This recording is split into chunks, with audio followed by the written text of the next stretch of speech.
ఐసీయూలో ట్రీట్మెంట్ జరుగుతూ ఉంది. సో డాక్టర్లు వచ్చే 48 గంటల పాటు ఆయనను చాలా జాగ్రత్తగా పరిశీలిస్తాము అని చెప్పారు. సో దేవుడి దయ వల్ల అంతా బాగా జరుగుతుంది. వారు మంచిగా తిరిగి మళ్ళీ ప్రజా జీవితంలో యాక్టివ్గా ఉంటారనే నమ్మకం ఉంది.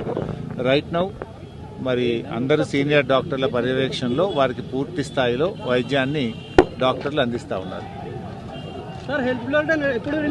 ఏంటంటే 23 తారీఖు నాడు ఏదైతే బీఆర్ఎస్ పార్టీ మైనారిటీ విభాగానికి చెందినటువంటి అత్యంత కీలక నాయకుడు, బోరబండ డివిజన్ చెందినటువంటి ఒక నాయకుడు, ఆయనకు అత్యంత సన్నిహితుడు, 24 గంటలు వెంబడి ఉండేటువంటి ఒక అత్యంత సన్నిహితుడైనటువంటి సర్దార్ ఆత్మహత్య చేసుకోవటము, అక్కడ బాబా ఫసియుద్దీన్ అనేటువంటి ఒక వ్యక్తి యొక్క ప్రేరణకు గురై ఒత్తిడికి గురై మానసిక ఒత్తిడికి గురై ఆత్మహత్య చేసుకున్నాడు అన్నటువంటి ఒక వార్త విన్నప్పటి నుండి ఈ ఇన్సిడెంట్ జరిగేంత వరకు కూడా అనేక రకాలైనటువంటి ఒక మానసిక ఒత్తిడికి వారు గురైనారని వారి కుటుంబ సభ్యులు చెప్తా ఉన్నారు.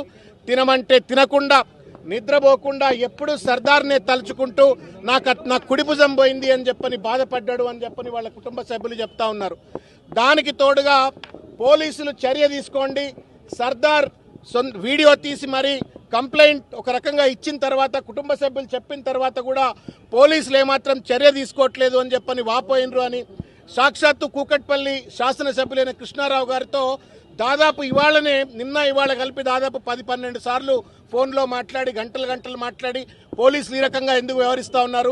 సర్దార్ చాలా మంచివాడు, మానవత్వం ఉన్నవాడు, బీఆర్ఎస్ పార్టీకి మంచి కార్యకర్త, నా కుడిభుజం లాంటి వాడు చనిపోయిండు అని చెప్పని సొంత కుటుంబ సభ్యుడు పోతే ఎంతైతే బాధపడతాడో అంత బాధపడ్డాడు, ఒక ఒత్తిడికి గురైండు అని చెప్పని వారు కూడా చెప్పినారు, కుటుంబ సభ్యులు కూడా చెప్పినారు. మొత్తానికి మానసిక ఒత్తిడితో ఆ స్ట్రెస్కు తట్టుకోలేక ఈరోజు ఈ యొక్క దుస్థితి ఇవాళ మాగంటి గోపీనాథ్ గారికి వచ్చింది. భగవంతుడిని మేము బీఆర్ఎస్ పార్టీ కార్యకర్తలుగా, నాయకులుగా మేమంతా ప్రార్థిస్తా ఉన్నాం.